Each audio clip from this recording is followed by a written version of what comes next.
Are you a real estate professional navigating the bustling landscape of New York City, or simply someone fascinated by its ever-evolving skyline? Either way, you're in the right place.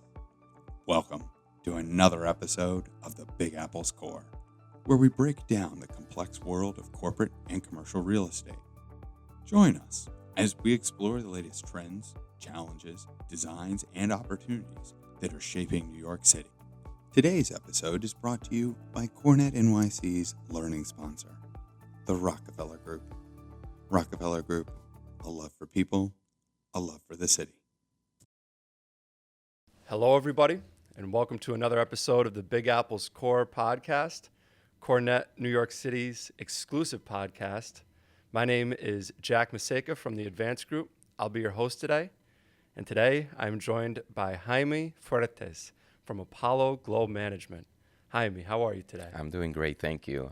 Thank you very much for having me here. It's a complete honor, and happy holidays, by the way. Yes, happy holidays indeed, and it is an honor to have you here, Jaime, because this year you were honored with the CoreNet New York Executive of the Year Award at the REmmy Awards. Congratulations on that. Thank you very much. It is quite an honor, too. And, you know, what I found interesting is as we got to talk and get to know each other better is you've been involved in CoreNet New York City since its very beginning, which was in the mid-'90s, correct?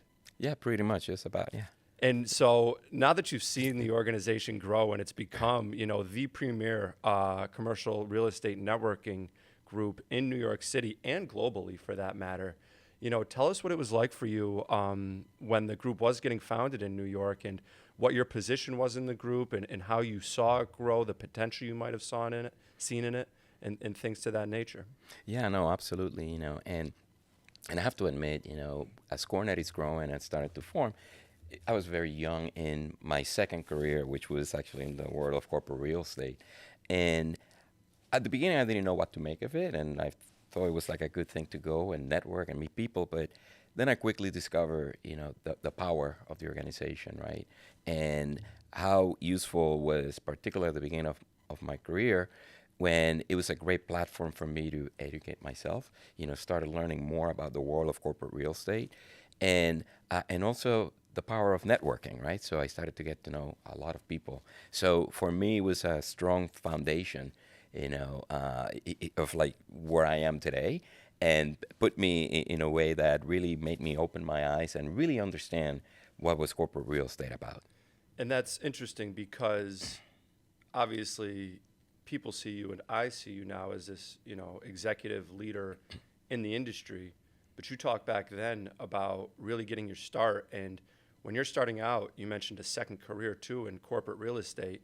There is a lot of unknown, and there's, I don't want to necessarily say fear, but there is a uncertainty about where my career is going. How am I going to do this? How am I going to grow in my career? Who am I going to learn from in order to build my career? And CoreNet helps set you up in that a bit. And I know you were also one of the first people to partake in some of the educational aspects of CoreNet and what that offered there. Isn't that correct? Yeah, so that is correct. And I actually was very involved and participated in one of the very first MCR courses and FCR classes. So guilty as charged. I did get my degree from the MCR, but I did not keep up with the credit. So, of course, I'm not allowed to use the designation. But it was a great experience. And, you know, back in the time, obviously, you would travel to different places because not all the courses were in New York. Some of the courses, I don't think they had started at the summits yet, but I would go to different places, meet different people. And I remember the very end was the cornerstone. Not a summit, but really, you know, like a seminar that I had to go and sit and do presentations and all of that. So again, that was for me, you know, during that time that took me to get that MCR. Again, a lot of learning experiences and a lot of networking, you know, as well. So yes, I do have some regret that I didn't keep my designation, but maybe someday I'll go back and restart it. So. Right. Do a little refresher course, right? Correct. And again, early in your career, you know, I'm sure those are so helpful. And that's so interesting. You traveled to different like chapters in order to do it. Did they keep all of those in like the East Coast, or were you traveling all over the country for those? So I recall, and again, for the record, I'm talking now 20 years, 24 years ago, give or take. I think it's about 22 years ago. And I do recall going to Long Beach for the Cornerstone. I remember there was one time where CoreNet Summit was actually in San Antonio, which is when I actually graduated from my MCR courses. But some of them were in New York. But as I said, at the time they would offer them depending on where the faculty would be. So you would see, oh, I can take this course, and I could either go to California or I can go to Phoenix. I can stay in New York. So it was a combination of all of that. Wow, that's pretty cool. And again, now that we're here and you are the executive of the year, speak about, because there are so many incredible people within this organization. I've learned that myself, and you've become, close friends with a lot of people in this organization, as have I. And, speak about what it's like for you to be recognized as the executive of the year and, what that means to you as you continue to grow and build in your career.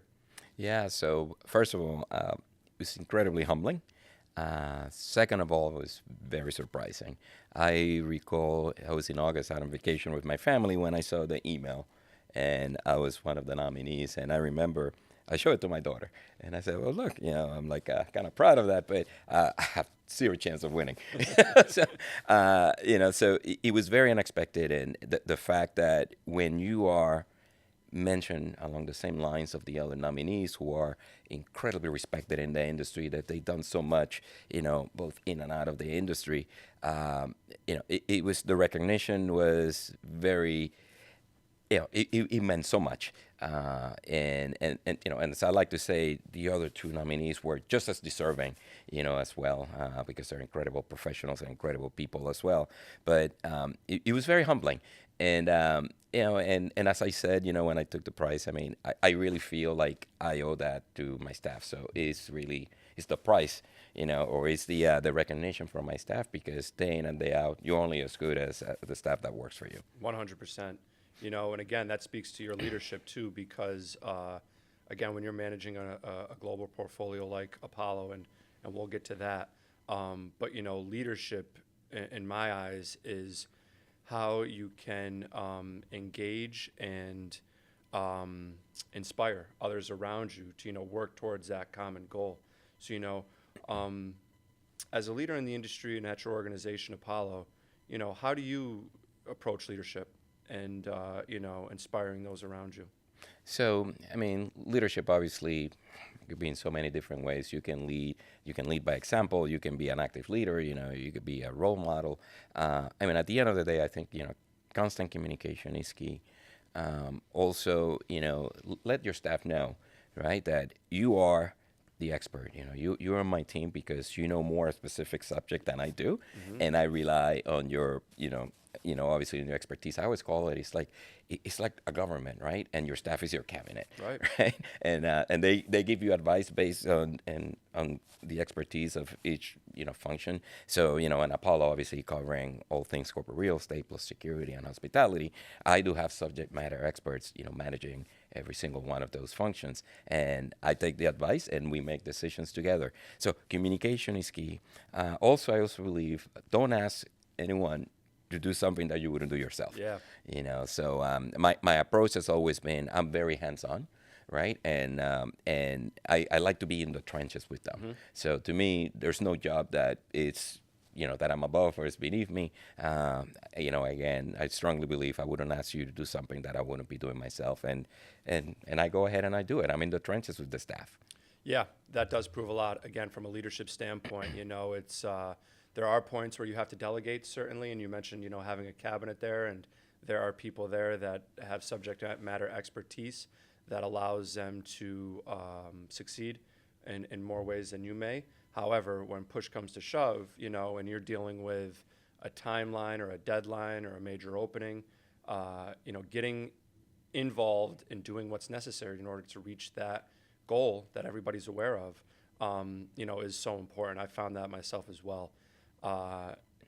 Being in my world, moving offices, opening offices, if I need to get there, at 10 p.m. and make sure that the job gets done in order to satisfy whether it be my client or my company's needs, I'm going to have to be there and get that done. And that's just what the job maintains. Same thing at, 6 a.m., 5 a.m. sometimes. If you got to be there to, get these things done, that's such a key aspect of leadership because, again, if you're in a situation where you know what needs to be done, when I say me, I know what needs to be done. You have to make sure it gets done no matter what. And whether you're in a position of leadership at the top or leadership for that project, it needs to happen, when you say it's going to happen. 100%, and I have one of my favorite stories to that end. We opened our new London office in April of last year, and the team was there.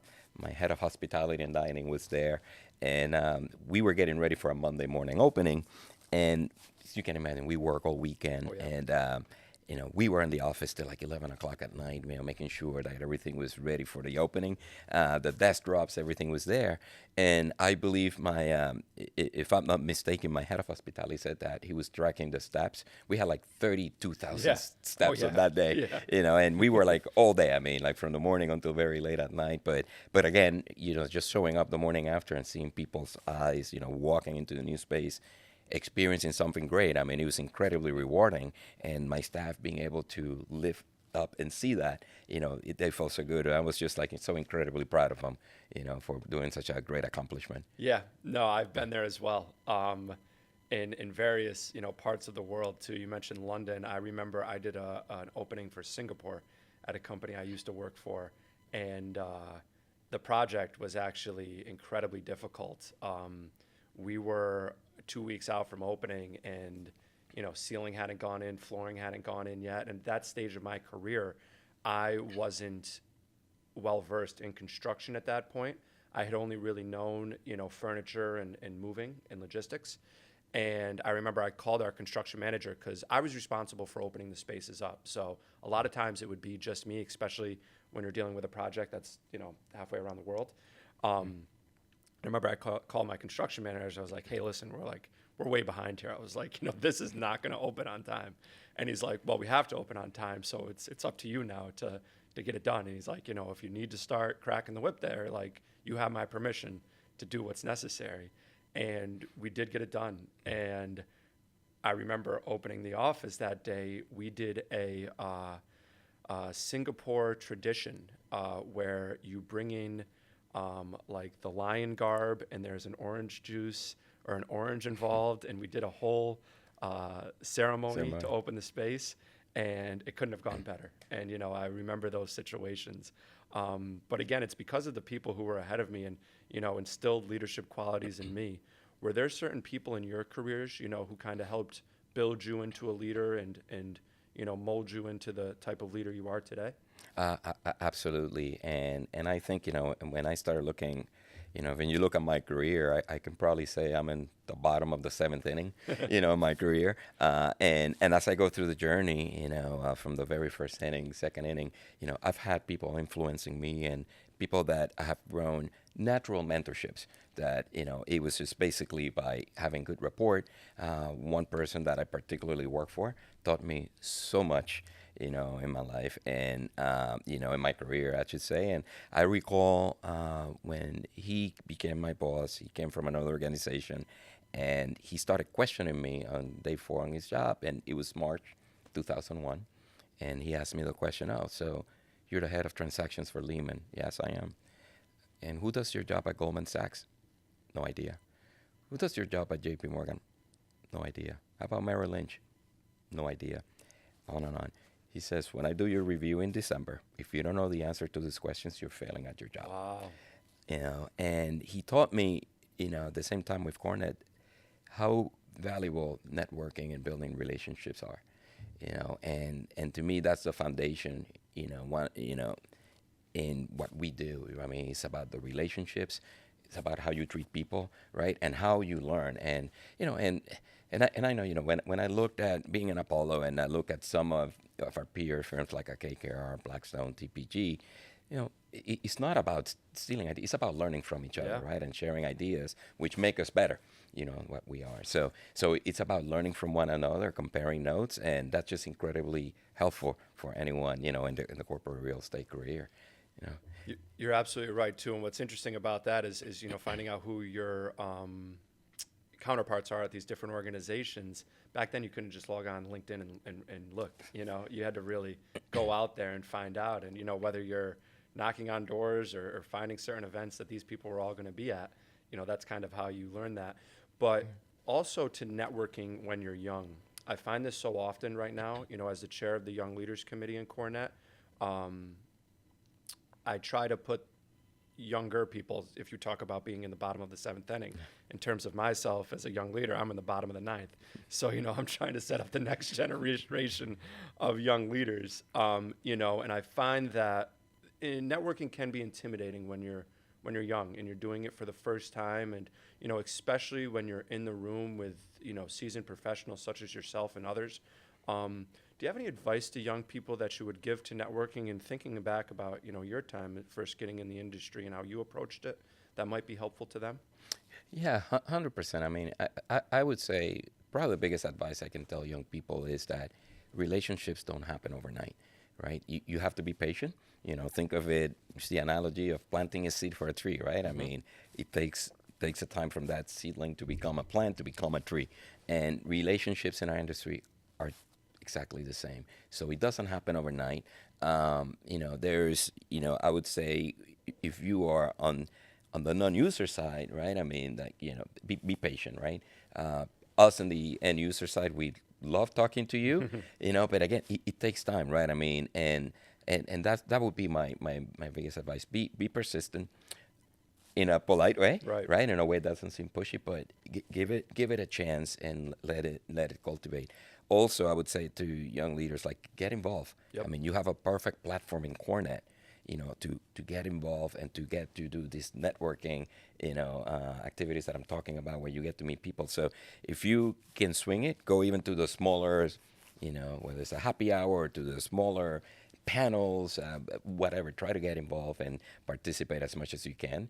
And it's a long career that seems to be short, but I mean, at the end of the day, I want to tell the young people, I hope that when you get to be like my age, you have so many stories to tell, of things that have happened or things that you have learned through your career. Yeah, and you're absolutely right too. And getting involved is, again, in my career, what I found to be most helpful as well, because it allows you to make those, relationships and connections with a group of people who you might not normally, but again, you have a common goal that you're reaching to. I'll use the podcast as an example. Yeah. Peter Fontanella behind the camera, he's a younger gentleman and he's gotten involved here, and we've gotten to know each other through the podcast and developing and things like that. And, he's a good friend of mine now. So, I think that is great advice in that sense.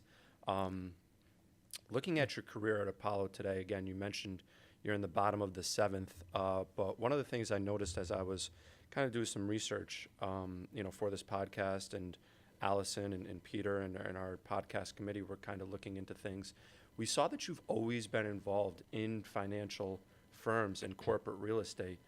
Did that kind of happen by chance, or is that something where you mentioned a previous career that you were in that did that leverage you into corporate real estate specifically for financial firms, or why is that? So I think it was probably more of a coincidence more than anything else. The first 7 years of my career, out of college, my background was in finance, right? That's what I went to school for, studying finance, and I got my master's in financial management, all that, and I got my first job in big bank, to give you an idea of it was the original Chase Manhattan Bank. Oh, wow. Prior to merging with Chemical and prior to merging obviously with JP Morgan. So that was obviously very early 90s.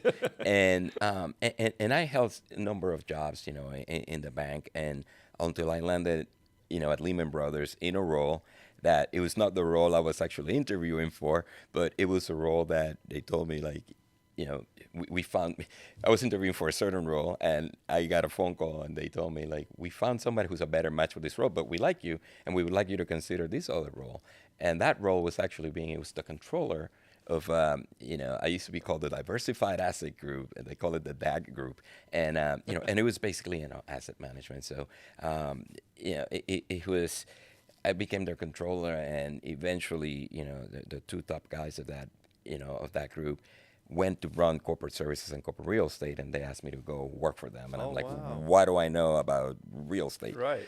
So I was already in a large financial, services company, and I think what appealed to me about that was actually the international exposure.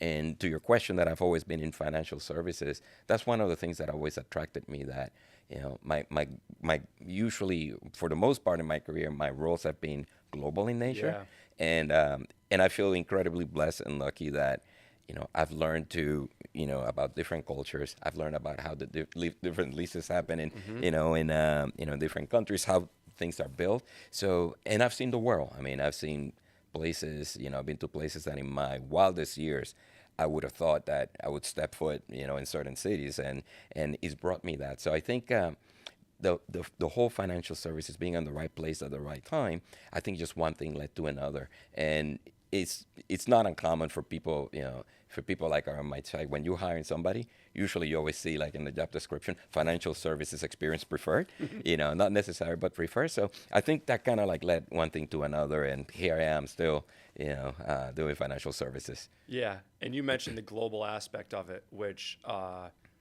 I've always found very enticing in the corporate real estate world as well. I mentioned I did it too for a couple of years, and I did it in my 20s, which, at that stage of my career and life in general, were very transformative for me, where I learned a lot, not just about myself, but my entire worldview, the world around me. You mentioned doing deals in different markets and building in different markets and learning, specific cultures and how they operate. I learned all of those things too at a young age, and it helped me a lot professionally and personally. How has it helped you as a professional and personally, dealing in different markets and understanding how to deal with different professionals from different parts of the world?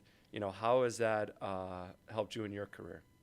Well, I mean, I would say, first of all, I mean, it's looking at different perspectives, Yes. right? And looking at as I mentioned, how things are done very differently, right? I mean, you do, for example, a lease in New York, and you got your typical 150 page lease, where there's so many clauses and all that.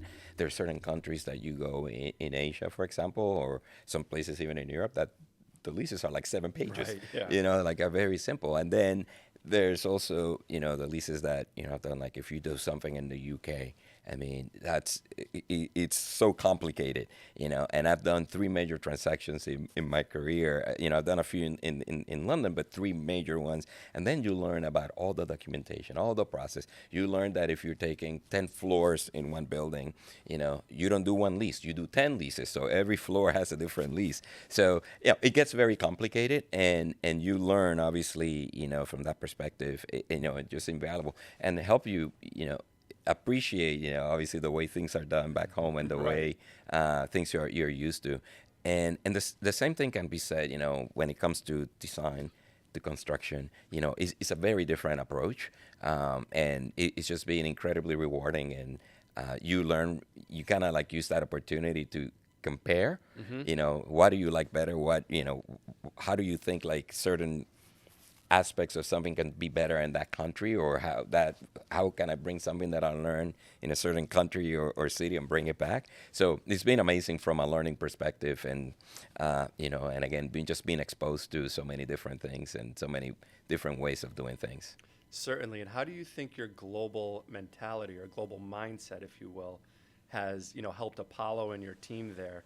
Because I'm sure that people on your team had not always done global transaction and global deals. Is there a certain mindset or mentality that you bring to the team, taking your past consideration at other companies as well into that? Well, I mean, I don't know from mentality, but obviously, I mean, I think my prior experience when I came to Apollo was incredibly valuable, right? I mean, so the major transactions we done, whether it's in London, Hong Kong, Singapore, it's never been new to me. Yeah.